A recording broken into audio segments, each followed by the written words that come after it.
Bonjour à tous et tous, amis fidèles auditeurs, auditrices de la radio Isanganiro. Nous vous remercions d'avoir choisi ce rendez-vous de l'émission Mosaïque. 13 octobre 1961, 13 octobre 2020, c'est mardi. Cela fait 59 ans que le prince Louis Rwagasore, fondateur du parti UPRONA et héros de l'indépendance nationale, a été assassiné. Mosaïque, aujourd'hui, nous allons voir, à travers les avis et considérations de nos invités, l'héritage de ce héros national en matière de renforcement de la démocratie au Burundi. Quelles leçons tirer? Quelles perspectives?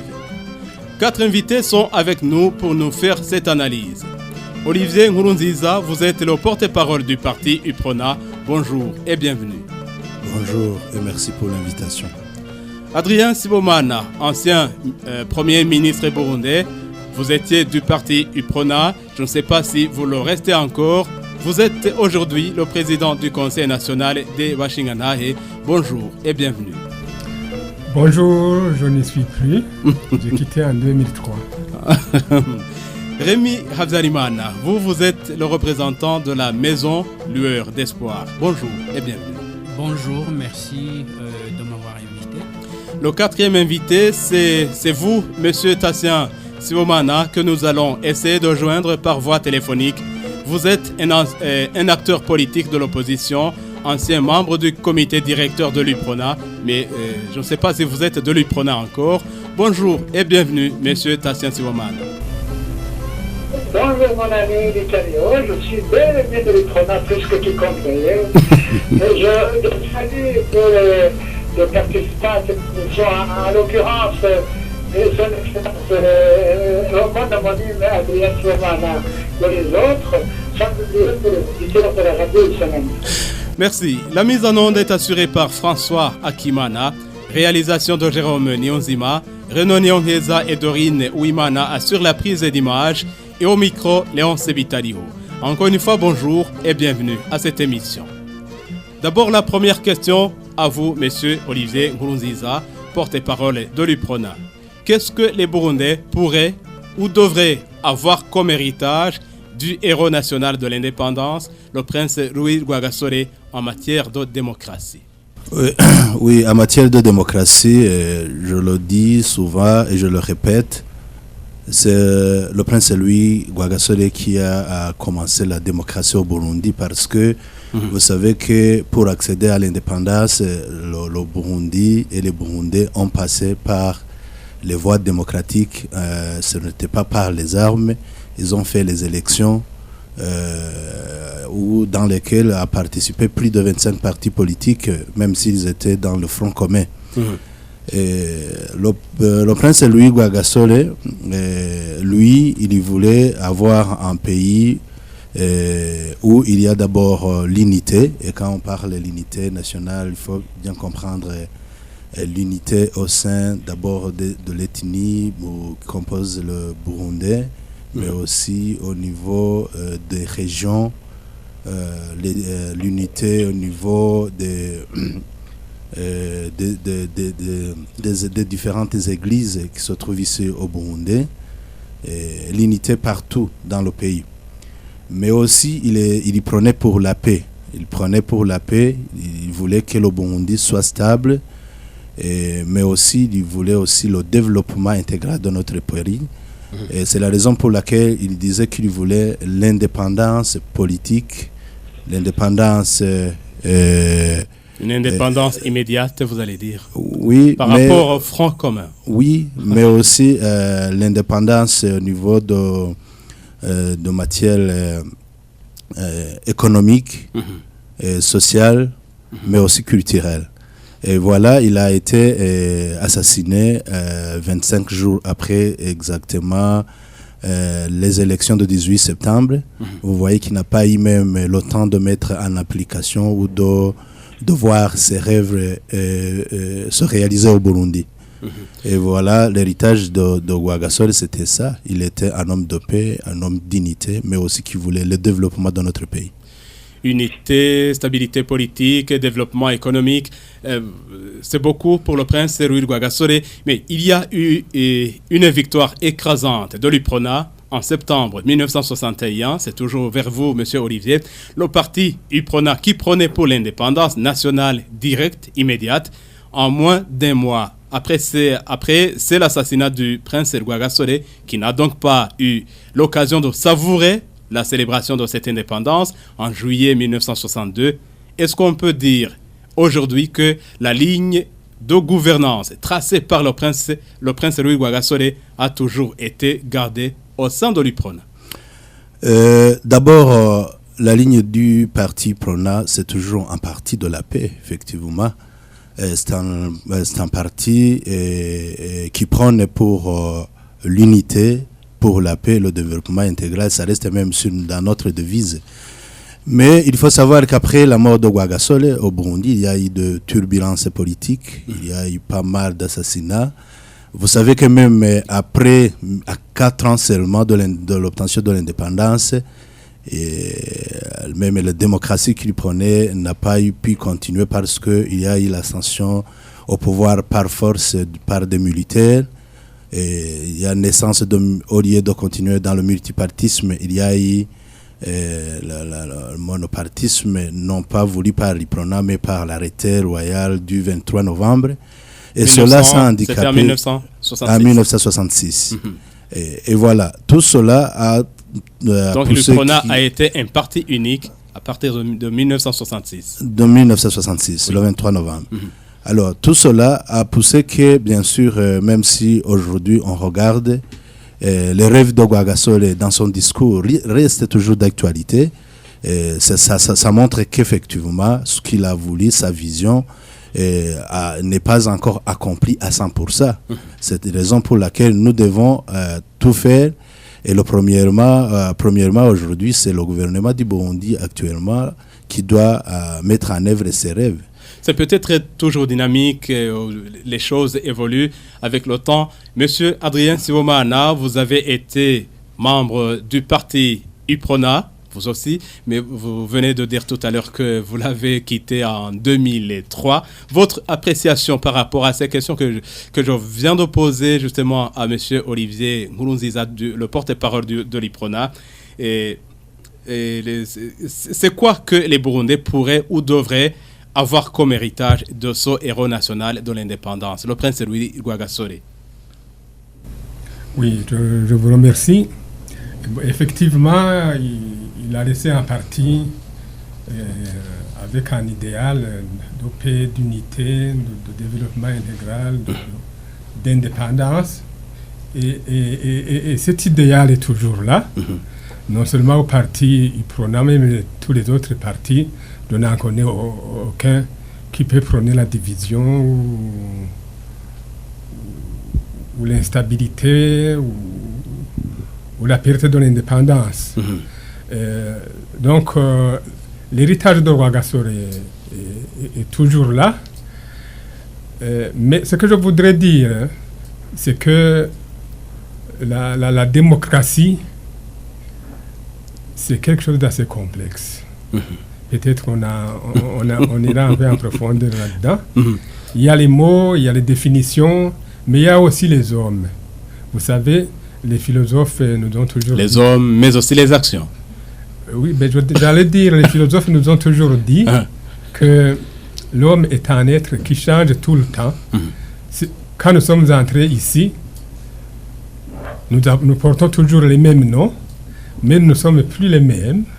D'après les philosophes, les scientifiques pourraient aussi le justifier parce que s'il fait chaud, s'il fait froid, s'il y a eu du bruit, on change tout le temps. Alors, l'idéal est ce qu'elle est, l'héritage est ce qu'il est, très louable, mais nous aurons toujours des hommes quelque peu fragiles et qu'il faut continuer à éduquer, qu'il faut continuer à former, qu'il faut continuer à sensibiliser pour sauvegarder justement cet idéal d'unité nationale, de sauvegarde de la paix et de développement intégral. Oui, les hommes changent, il y a les hommes, il y a les actes, il y a tout. Est-ce qu'on peut dire aujourd'hui que la ligne qui avait été tracée par le prince Louis Rwagasore est toujours suivie, gardée au sein de l'UPRONA ou au niveau de la gouvernance du pays. Votre analyse? Moi, mon analyse, c'est que le Burundi a connu énormément de perturbations. Et après l'assassinat de Rwagasore, il y a eu beaucoup d'autres assassinats. Il y a eu beaucoup de tentatives de renouer avec l'unité nationale, mais de temps à autre, on a eu des hauts et des bas. Personnellement, je pense qu'aujourd'hui, on est en train de reprendre, mais il y a encore beaucoup de choses à faire. Notamment, quand on parle de démocratie et d'unité, c'est quelque chose, c'est un idéal. On ne l'atteint jamais à 100%. Donc, aujourd'hui, mon appréciation présentement, aujourd'hui même, c'est que nous sommes tombés, nous nous retrouvons par terre, nous sommes en train de nous relever. Et mon vœu, c'est qu'on se relève le plus vite possible et qu'on atteigne le plus haut sommet possible de cet idéal. Merci, monsieur Adrien Sibomana. Je ne sais pas si Tassian, vous m'entendez. Tassian Sibomana. Je vous tue avec vous. Oui, c'est toujours la même question que j'ai posée aux deux premiers intervenants. Et là, il y a ce que les Burundais pourraient ou devraient avoir comme héritage de ce héros national de l'indépendance, le prince Louis Rwagasore, en matière de démocratie. Selon vous, c'est quoi? Vous êtes un acteur politique, vous avez été de l'UPRONA officiellement, ou aujourd'hui, je ne sais pas, mais vous déclarez toujours que vous restez toujours de l'UPRONA. Votre analyse, votre point de vue. Oui, je le suis parce que même ce qui sur le canal de l'UPRONA, en dehors des arrêts de la Cour suprême, ça réclame, en plus forte raison, moi. Cela dit en passant. Alors, ce que les Burundais devraient garder du héros de l'indépendance et pour lequel de l'UPRONA comme héritage en matière de démocratie, heureusement que tu poses correctement la question, car au-delà de ce moment, on a bien dit, il y a ce qui existe et ce qui devrait. Alors, ce qu'on devrait garder comme héritage en matière de démocratie du prince Louis Rwagasore, il y a d'abord l'élément de persévérance et de détermination. Parce que la lutte pour la démocratie n'est pas une lutte d'une heure ou d'une année, mais c'est une lutte de longue haleine. Donc, une lutte continue. Il faut être armé de persévérance et de détermination, comme ce fut le cas du prince. Le deuxième héritage, c'est l'amour du pays et du peuple. Il a suffisamment démontré qu'il aimait le Burundi et le Burundais. Il y en a très peu qui auraient aimé se sacrifier pour sauver ce pays. Et c'est un héritage pour moi que personne ne saurait négliger. Le respect des droits de la personne humaine. Il n'y a pas de démocratie sans respect des droits de la personne humaine. Or, vous sentez déjà dans son discours que lui-même disait qu'il n'était pas encore sûr de l'indépendance, de sa victoire, tant que les Burundais ne vivent pas en quiétude, tant que les Burundais n'ont pas le bien-être et bien. En plus de ça, il y avait une notion élevée du leadership charismatique, car il disait que tant qu'il n'y a pas de leadership capable de faire face à l'enjeu du moment et du peuple, il n'y a point de démocratie, il n'y a point de progrès. On le voit aujourd'hui plus qu'il est d'ailleurs. En notre héritage, c'est la bonne gouvernance politique et économique. Parce que les biens du pays peuvent être supervisés par un groupe de gens, effectivement, de tout un peuple. Il en va aussi de la bonne gouvernance politique. Si le politique n'est pas bien géré, tout le reste du pays vont partir. C'est comme le parti du corps. Si la tête ne tourne pas, les autres parties partent. Il y a aussi, bien sûr, la notion de développement, la notion de sécurité et de paix pour tous, c'était des notions au héros de l'indépendance. Donc, sans trop la lire, je pense que vous avez tous intérêt à garder cet héritage, et malheureusement, il y en a qui de cela et voilà, c'est ce qui nous amène là où nous en sommes aujourd'hui. Peut-être on va y retourner. Permettez que je retourne ici au micro pour passer le micro à Rémi Habzalimana de la maison Lueur d'Espoir. Rémi Habzalimana, votre analyse par rapport à ce que viennent de dire les trois intervenants. Il y a Tassien Sibomana, Adrien Sibomana et Olivier Gourouziza. Vous avez entendu ce qu'ils viennent de dire.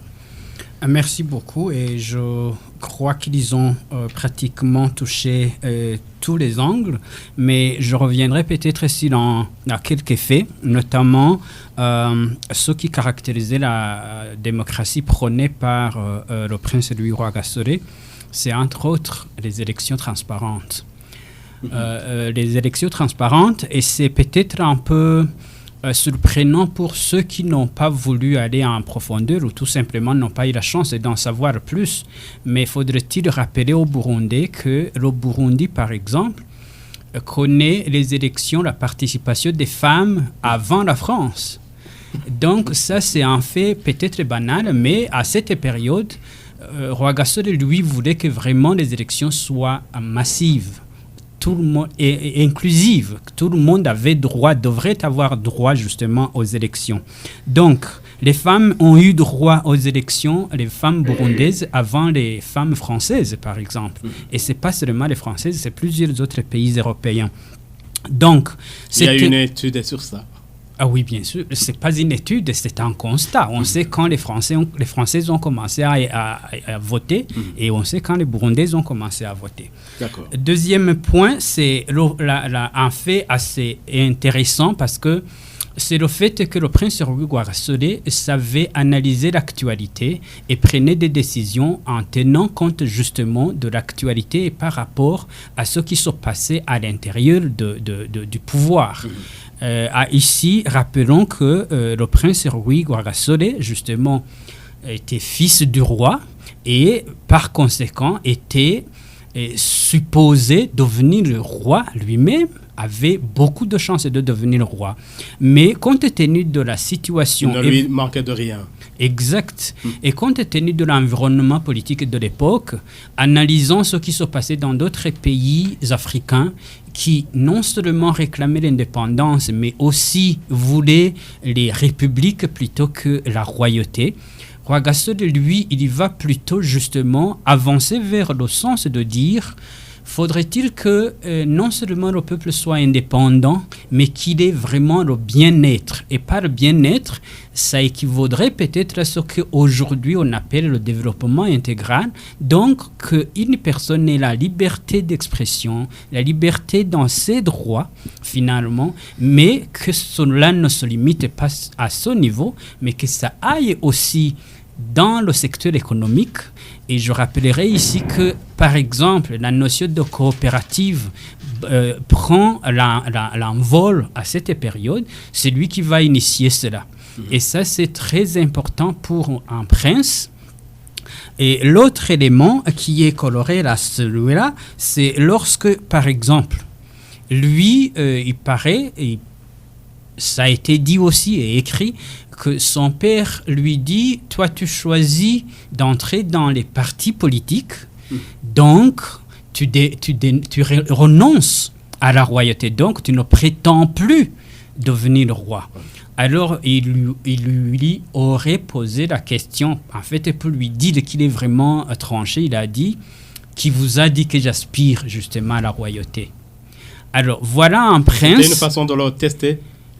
Donc, non, il était vraiment décidé parce qu'il s'était rendu compte que le changement dont on avait besoin à cette période... Il était donc décidé à accompagner le peuple. Exact. Il était beaucoup plus du côté du peuple, des intérêts de la population, que de ses propres intérêts. Parce qu'il aurait probablement choisi, et il en avait le droit, choisi de se positionner du camp de la royauté, attendre à ce qu'il devienne le précédent roi.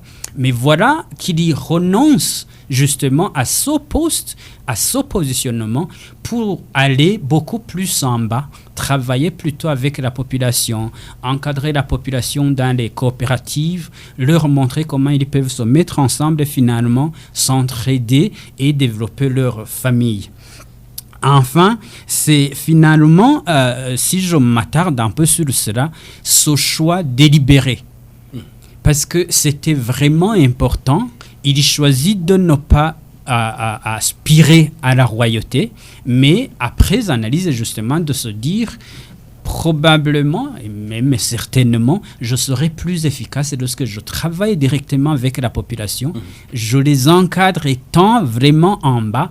Probablement qu'il s'était rendu compte qu'en restant seulement prince et probablement après roi, il serait éloigné un peu de la population et l'encadrement aurait peut-être connu des bassesses. Voilà, et il conclut en disant que lorsqu'il gagne les élections, il dit « Attendez, vous allez nous juger par nos actes ». Et ça, c'est un engagement que très peu d'autorités pourraient dire. Parce qu'ils savent plutôt que ce qu'ils font ne correspond pas. Il appelle la population à le juger. Exactement. Il dit, vous êtes nos arbitres. Regardez-nous. Et si vous voyez que nous ne faisons pas ce que vous voulez que nous fassions, à vous de réagir. C'est ce qu'on appelle la notion de redevabilité. Exact. Voilà. Tatiana, je vois que vous êtes en train de nous suivre 100%. Et c'est la question que je voudrais poser à vous, monsieur Rémi Habzalimana, et passer le micro donc, avec la même question à donc, faire le tour de table. Rwagasore prenait justement, notamment pour le développement économique pour tous, la lutte contre la corruption, l'inclusivité en matière de gouvernance, etc. Est-ce que c'est observé aujourd'hui? C'est la question. Oui et non. Oui et non. Beaucoup plus non que oui. Mais encore une fois, c'est peut-être en fait ce qui devrait avoir lieu parce que c'est ce dont nous parlions tout à l'heure. Lorsqu'il dit « jugez-nous », vous allez beaucoup plus nous juger par nos actes. En fait, c'est ce qui devrait être fait et posé. Question de redevabilité, comme le dit Tassien. En fait, c'est peut-être la question qu'il faudrait reposer à la population et dire, est-ce que je suis à l'aise lorsque je me fais soigner? Est-ce que je suis fier lorsque je me déplace avec les moyens de déplacement public? Est-ce que je suis fier d'être burundais et d'être indépendant lorsque je fais allusion à mes droits, à la liberté d'expression? Et là, encore une fois, c'est à ce niveau où on pourrait dire est-ce que ce qu'il prenait est actuellement observé? Alors, la question est là. Lorsqu'on entend les plaintes de la population, on sent qu'il y a encore des pas à faire. Monsieur Sibomana, Adrien Sibomana, il y a Rémi Habzalimana qui parle de fierté des dirigés, fierté des dirigeants par rapport à cette gouvernance que prenait le prince Louis Rwagasore. Est-ce que je suis fier quand je me promène dans les véhicules de ceci? Est-ce que je suis fier de me faire soigner dans les structures de santé publique ou privée? Est-ce que cette fierté de la population et des dirigeants, c'est comment? Oui, c'est assez difficile d'établir une jauge pour mesurer la fierté. En fait, je voulais revenir sur cette... Si c'est observé, c'est ce que prenait le prince Louis Rwagasore. Oui, je vais partir des faits. Oui. Par exemple, les élections transparentes. Si vous allez comparer les élections de 1961 à celles d'aujourd'hui, vous pouvez y répondre vous-même. Je pense que les gens avaient répondu très massivement et étaient libres. Aujourd'hui aussi, les gens ont répondu massivement. Et ils sont relativement libres. Mais sur la question de la transparence, si vous mettez en place tous les faits, il y a encore des améliorations à faire. Je m'amuse parfois à lire les journaux des années 50, 53, 60. Vous les trouvez encore? parfois, de temps à autre. Prenez par exemple Ndongo-Odi. La liberté d'expression qu'il y avait à cette époque, nous ne l'avons pas. Ça, je peux vous le testifier. Il y a des choses qu'on disait en ce moment-là. Si vous les dites aujourd'hui, vous ne serez pas très à l'aise. Vous êtes journaliste, moi je suis citoyen, je suis libre d'expression, mais je peux aussi assumer. Alors, pour être concret, je pense que l'itinéraire que nous avons suivi a été extrêmement difficile. Ce qui se passe aujourd'hui, vous ne pouvez pas le comparer avec ce qui se passait à l'époque, puisque les paramètres ne sont pas tout à fait les mêmes. Il a parlé de coopératives. Je crois qu'aujourd'hui, vous le voyez tous, il y a une volonté politique très, très remarquable sur la... On est en train d'implanter des coopératives partout. Oui, et ce sont des initiatives à encourager très sérieusement. Alors, vous parlez de l'analyse de l'environnement. Je pense que c'est peut-être cela aussi qui nous manque dans ce pays. Au niveau de la gestion de l'économie, au niveau de la gestion de tout, peut-être les citoyens, peut-être les dirigeants ont encore à apprendre sur l'analyse de l'environnement et les stratégies à prendre. En d'autres mots, pour me résumer, on ne peut pas comparer tout à fait ce qui se passe aujourd'hui avec ce qu'il y avait du temps de Rwagasore, parce que les paramètres ne sont pas les mêmes, l'environnement n'est pas le même, les aspirations n'est pas non plus les mêmes. Mais pour vous donner encore un autre exemple, partant de ce qu'il avait dit, que le citoyen devrait être fier de ce que... de la façon dont il est gouverné. Oui. Par exemple, moi je suis très fier de la façon dont le Covid-19 est en train d'être géré ici au pays. Et j'ai des informations techniques que le ministre nous a données. Je suis de très près. Par exemple, ça, j'en suis très fier. Si vous parlez de transport public, aujourd'hui, il n'y a pas beaucoup de transport public, vous savez. Si vous allez prendre un bus, c'est plutôt la grande majorité des citoyens se déplacent par des bus privés, des petits bus. Oui. Maintenant, être fier de cela ou pas dépend de... C'est oui et non, comme l'a dit... Quelqu'un peut dire, oui, si je suis propriétaire d'un bus, oui. Je suis fier puisque le gouvernement me laisse opérer librement. Moi, par exemple, je pourrais dire qu'il faut affiner certaines politiques. Le gouvernement ne peut plus faire un certain nombre de choses. L'économie évolue, donc peut-être qu'on y reviendra. Peut-être que d'ici quelques temps, on aura des chemins de fer qui transportent des personnes. Et donc, on reviendra à une autre forme de transport public. Donc, globalement... Moi, je pense qu'il faut toujours rester fier de ce qui est en train d'être fait dans son pays, mais exiger toujours des améliorations. Être fier. Je vais revenir vers vous, Monsieur Olivier Nkurunziza, le porte-parole de l'UPRONA, avant de joindre encore une fois Tassien Sibomana par téléphone. Et en tant que porte-parole du parti UPRONA, que diriez-vous au prince Louis Rwagasore s'il revenait aujourd'hui par rapport au respect de son héritage en matière de la démocratie? Comme pas mal de personnes l'ont dit, la démocratie d'abord a des piliers. Il y a des piliers. Ça ne suffit pas de dire que la démocratie c'est l'organisation des élections seulement, parce qu'en démocratie il y a les élections, il y a le respect des droits de l'homme, il y a la bonne gouvernance comme vous l'avez évoqué. Alors Rwagasore, comme il voulait, il n'a pas même eu le temps de le faire, mais aujourd'hui, nous pouvons évaluer sur le côté des élections.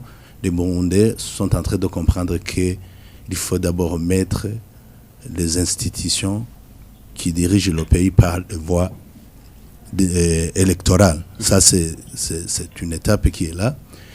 Mais en matière de respect des droits de l'homme, nous avons affaire. Nous avons affaire parce que il faut que chaque fois que les Burundais, comme on l'a dit, liberté d'expression, que chaque Burundais là dans le Burundi profond, les Burundais s'expriment et trouvent vraiment une liberté. On a toujours l'affaire. Permettez que je place cette petite question. Pourquoi est-ce que ce parti qui a été fondé par le prince Louis Rwagasore, à savoir l'UPRONA, se trouve chaque fois coincé à des problèmes de scission? Bon, au niveau du parti UPRONA, on a connu des problèmes, bien sûr, parce que d'abord, il y a des facteurs externes et internes. Le parti UPRONA qui a connu le problème depuis l'indépendance, après la mort. Il y a Tassien Sibomana qui dit « Je suis de l'UPRONA et je le reste ». Est-ce que vous l'acceptez comme je suis très content d'entendre Tassien se réclamer toujours de l'UPRONA, c'est très bien, parce que je vois quand les élections approchent, il y a pas mal des UPRONistes qui se réclament de l'UPRONA, qui embrassent d'autres formations politiques. J'ai des témoignages éloquents. Par exemple, quand je trouve que Ngaïm Henda a embrassé l'ANAC, il y a même une carte qui vérifie ça. Il a voulu quitter l'UPRONA et aller RANAC. Et quand je trouve que Yves a passé dans d'autres, on est libre. Alors, mais aujourd'hui, quand on dit que tu es UPRONiste, parce que ce que je dis souvent, être UPRONiste, ce n'est pas seulement de porter le foulard, mais aussi c'est un comportement, c'est un mode de vie. Amadou Sigana, c'est un mode de vie, c'est celui qui respecte l'unité, la paix, le développement du pays. Dans ce sens, je peux accepter. Mais lui dire qu'il est membre actif aujourd'hui, c'est très difficile. Mais dans ce sens, d'un homme qui embrasse, qui aime la paix, partisan de peut-être il est là. Mais être de l'UPRONA, peut-être on va en discuter après. C'est peut-être une parenthèse, mais il y a au niveau national, en matière de démocratie, il y a cet héritage de Rwagasore.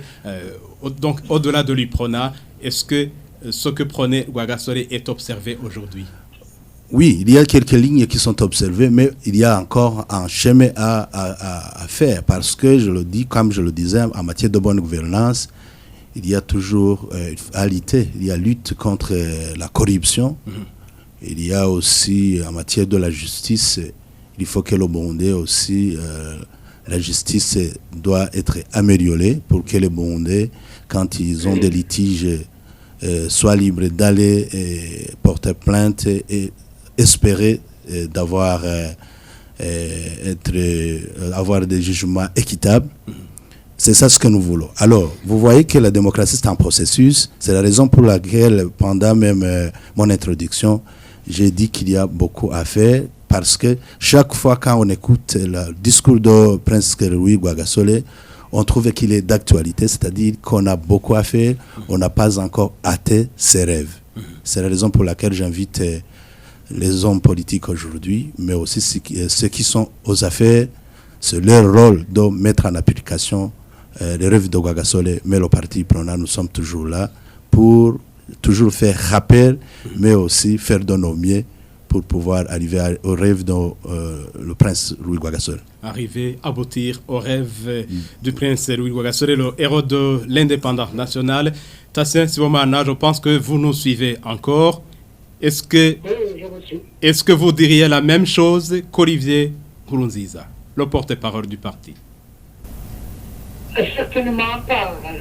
D'abord, permettez que je m'explique sur la notion de fierté, qui est une notion fondamentale d'un dirigé et d'un dirigeant vis-à-vis de ses dirigés. Quand Rwagasore disait « Vous nous jugerez à nos actes et votre satisfaction fera notre fierté », je pense que c'est une phrase de célèbre que tout dirigeant devrait méditer à chaque instant qu'il pose un acte.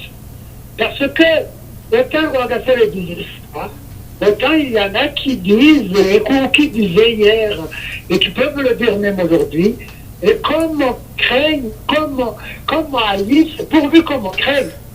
Donc vous comprenez que ce sont deux dirigeants diamétralement opposés. Comme on craigne, pourvu que Alice, pourvu comme on craigne, mais Rwagasore disait, vous nous jugerez anodin et votre satisfaction fera notre fierté. Lui prétendait que tout dirigeant devait être fier de bien servir ses dirigés. C'est ce qui voudrait dire que même aujourd'hui, les gens devraient être fiers de servir son peuple. Or, s'il y en a qui peuvent dire « Comme haïs est pourvu comme on craigne », vous comprenez que nous sommes loin du compte de loi d'affaires. Est-ce qu'il y en a qui ont sait dire « Comme haïs est pourvu comme on respecte, comme on craigne » Pardon? Est-ce qu'il y en a qui disent comme cela « Comme haïs est pourvu comme on craigne » Oui, il y en a qui le disent. Et il y en a qui le pratiquent par ailleurs.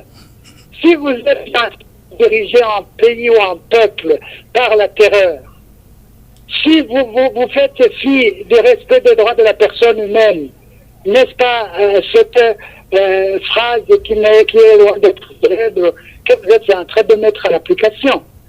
Donc c'est pour vous dire que ce soit dans les faits ou dans les paroles, il y en a qui vivent cette phrase macabre.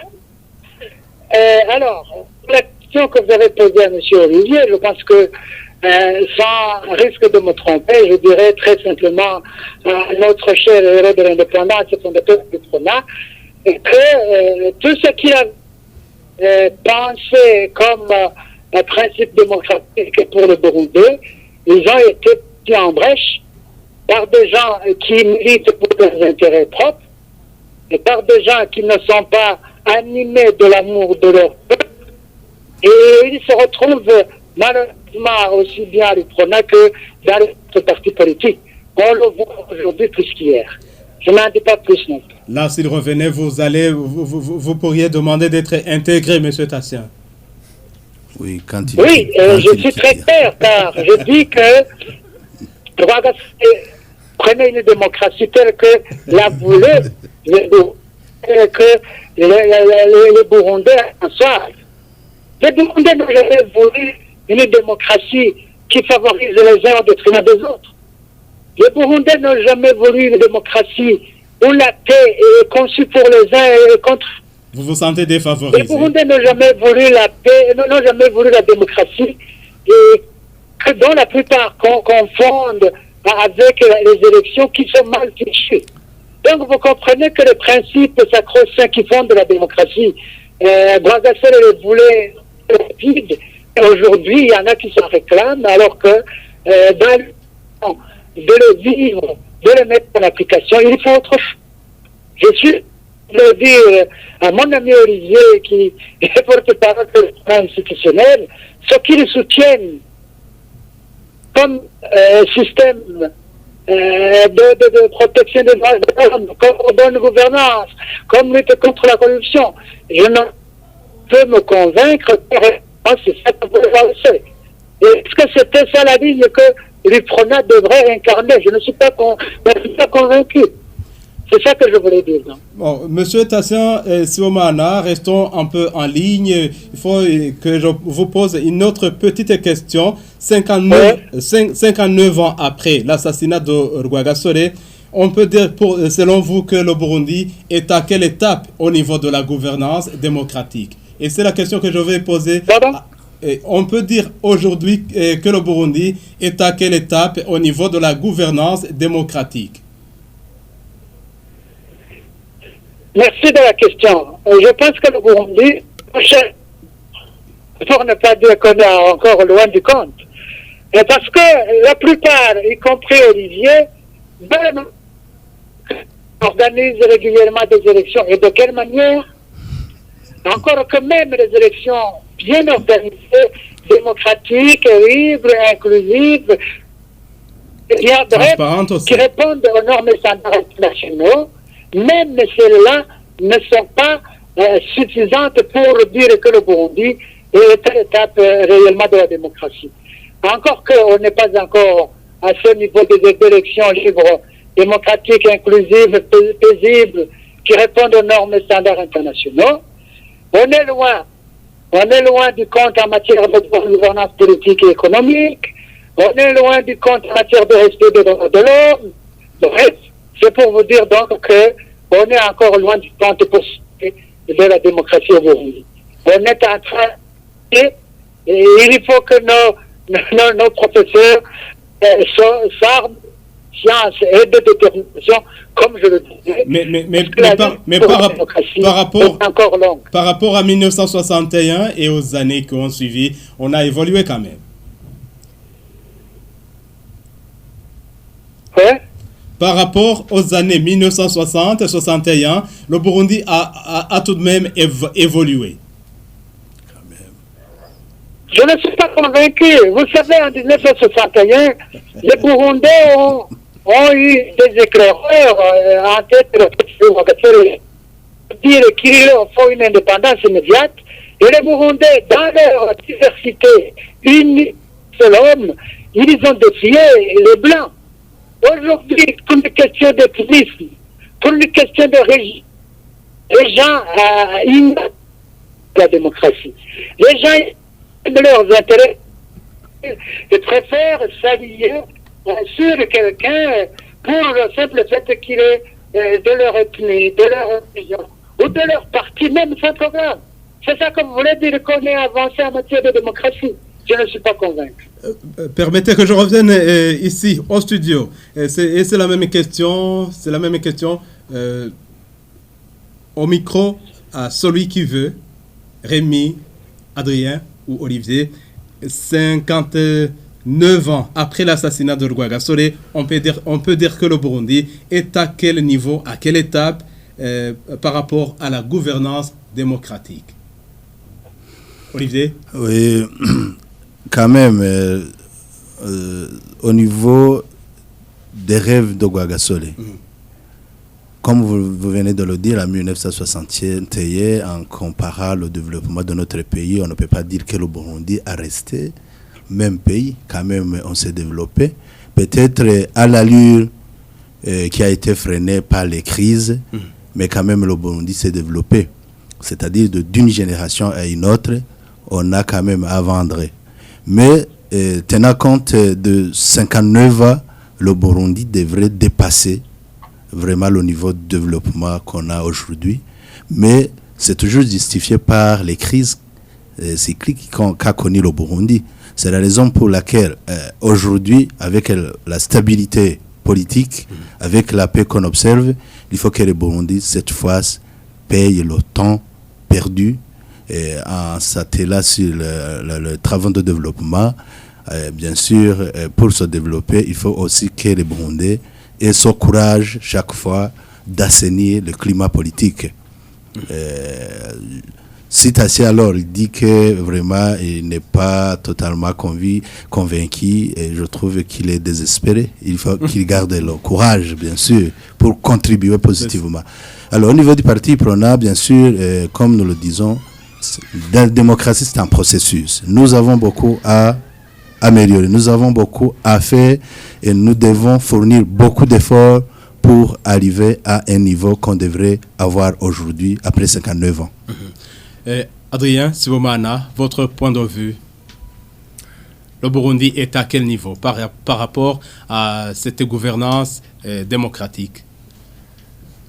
Oui, par rapport à la gouvernance démocratique, je pense qu'il y a d'excellentes choses, mais il y a aussi d'autres où on peut améliorer. Si je compare par exemple les élections de 1961, les gens votaient pour des individus, mais appartenant à des partis. C'est-à-dire que dans le même parti, je pouvais voter pour tel plutôt que pour tel. Par exemple, moi je trouve que ça, c'est un principe très intéressant qu'on devrait pouvoir récupérer. On votait pour les hommes, non pour les programmes. Non, on votait pour les programmes, mais en ciblant des hommes. Par individus. Exemple, je vote IPRONA, mais s'il y a deux candidats,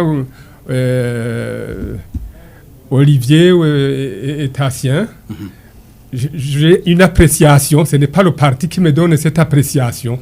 Je peux ne pas être du parti et voter pour un candidat de ce parti, mais je dois pouvoir fait une appréciation entre différents individus. D'accord. Je donne un exemple que il y a des choses qui existaient, mais qu'on pourrait reprendre et qui feraient certainement beaucoup de bien et qui éviteraient même d'ailleurs les frustrations au sein des partis.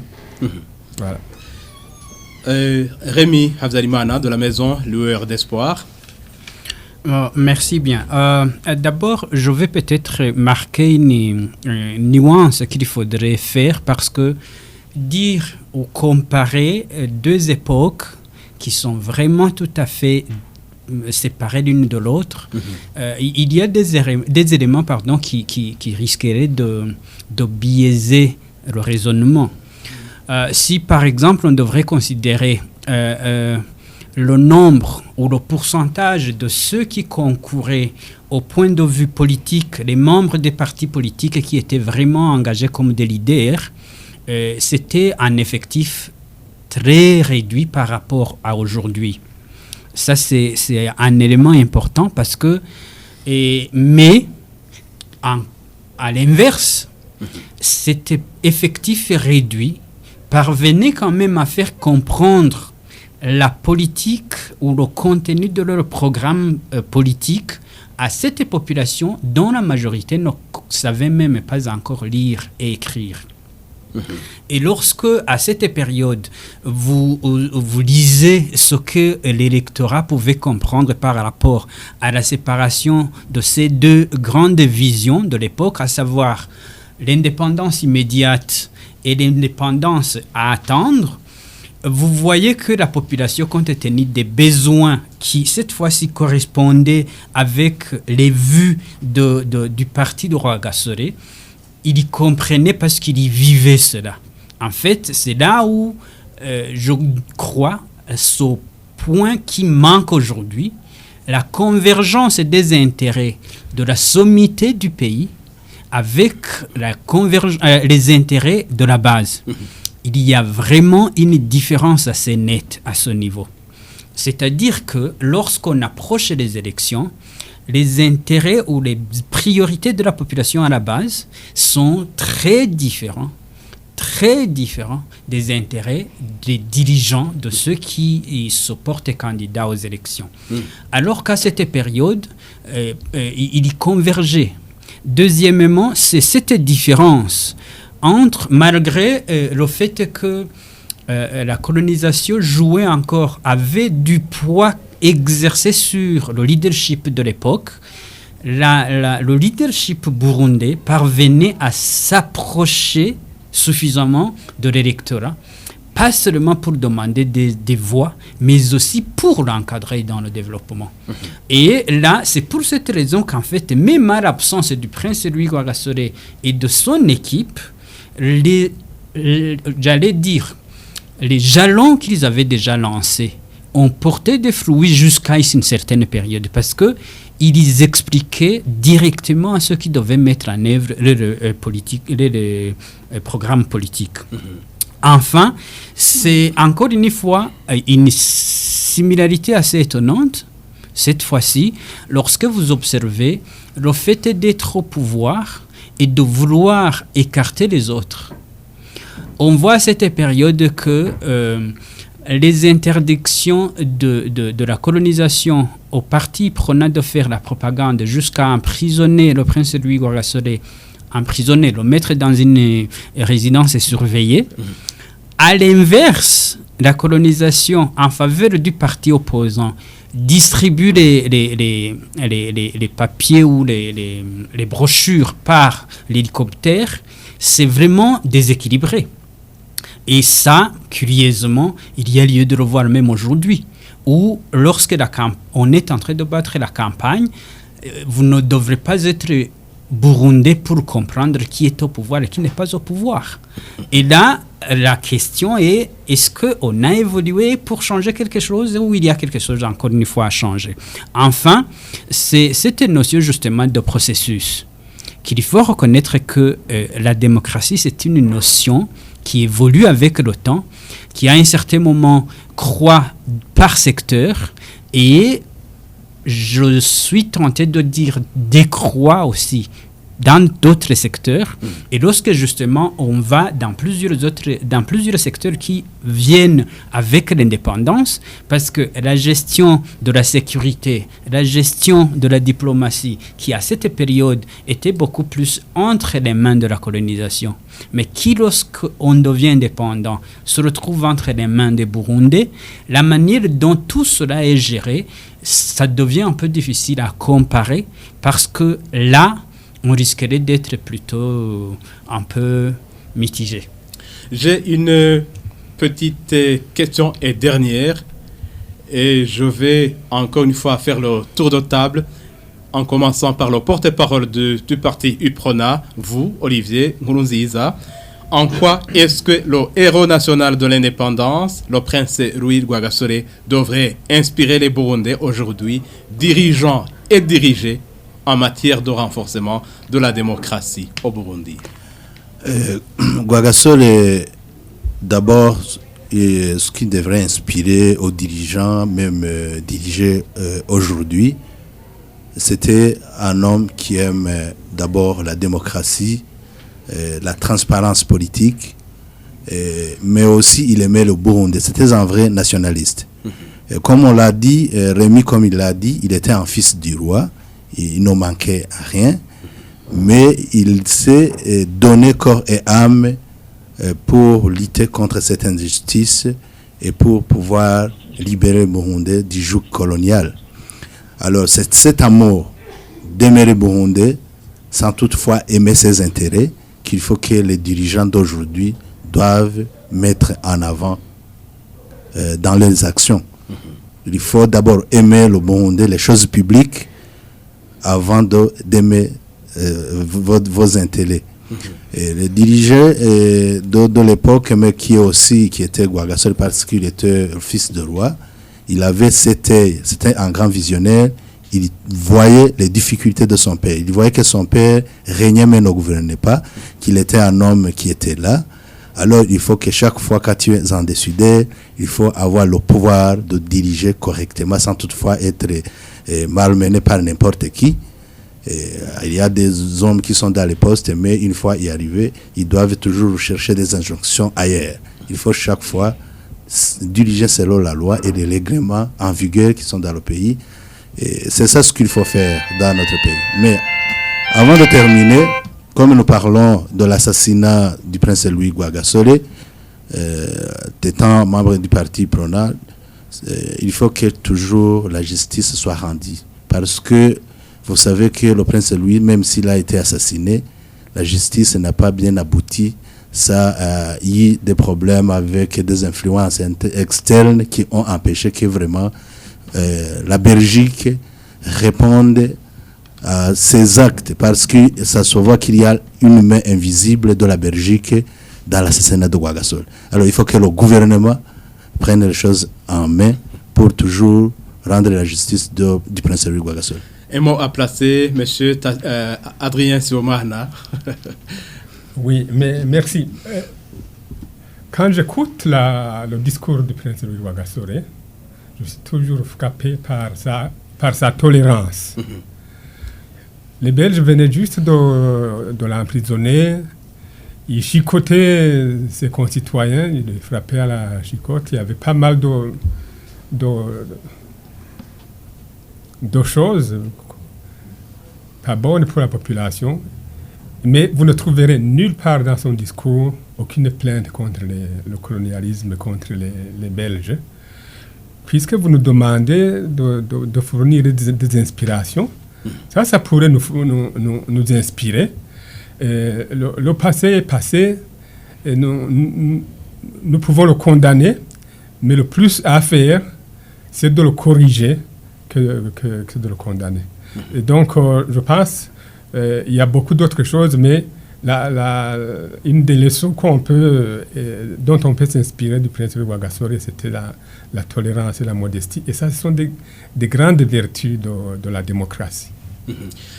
Et moi, placé, monsieur Rémi Habzalimana de la maison Lueur d'Espoir. La première, c'est de souligner cette cette capacité d'analyse géopolitique du prince Rui Rwagasore qui guidait ses décisions. Je l'avais dit qu'il analysait l'environnement politique et il y prenait des décisions assez importantes. Je l'ai dit, le fait de décider de ne plus continuer dans le sens de viser la royauté, mais plutôt de changer, c'est important. Donc, tenir compte de l'environnement géopolitique dans la prise de décision, c'est important. Deuxièmement, c'est cette... l'importance qu'il accordait à la souveraineté nationale. Il s'était déjà rendu compte que ce qui s'appelait diplomatie à cette période était une sorte de diplomatie imposée.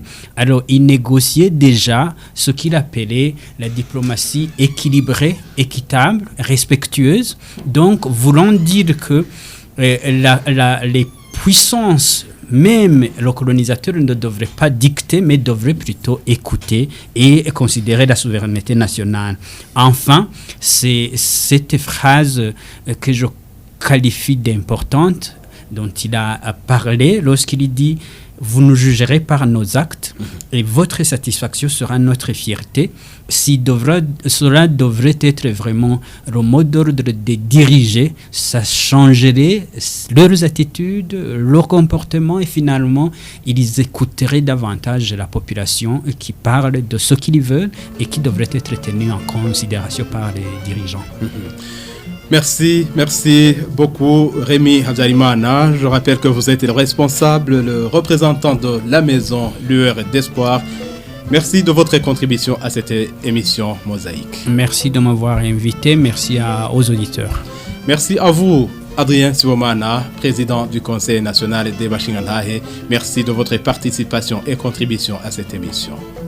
Merci beaucoup aussi de m'avoir invité et d'avoir invité nos collègues. Merci également à vous, Monsieur Olivier Nkurunziza. Je rappelle que vous êtes le porte-parole du parti UPRONA. C'est plutôt moi qui vous remercie et je répondrai présent une fois que vous m'inviterez dans de telles émissions. Nous disons aussi merci à Monsieur Tassien Sibomana, un acteur politique de l'opposition. Il était avec nous, on se joignait par téléphone, mais le téléphone a été coupé à un certain moment. Nous nous en excusons, mais nous lui disons grandement merci. Ainsi s'achève l'émission Mosaïque pour aujourd'hui. Elle a été mise en onde par François Akimana, réalisation de Jérôme Nyonzima, prise d'image de Dorine Ouimana et Renaud Nyongheza, et au micro, vous étiez avec Léonce Vitaliho. Merci de nous avoir tenu compagnie et gardez l'écoute. Très bonne suite des programmes sur Isanganiro. À la prochaine.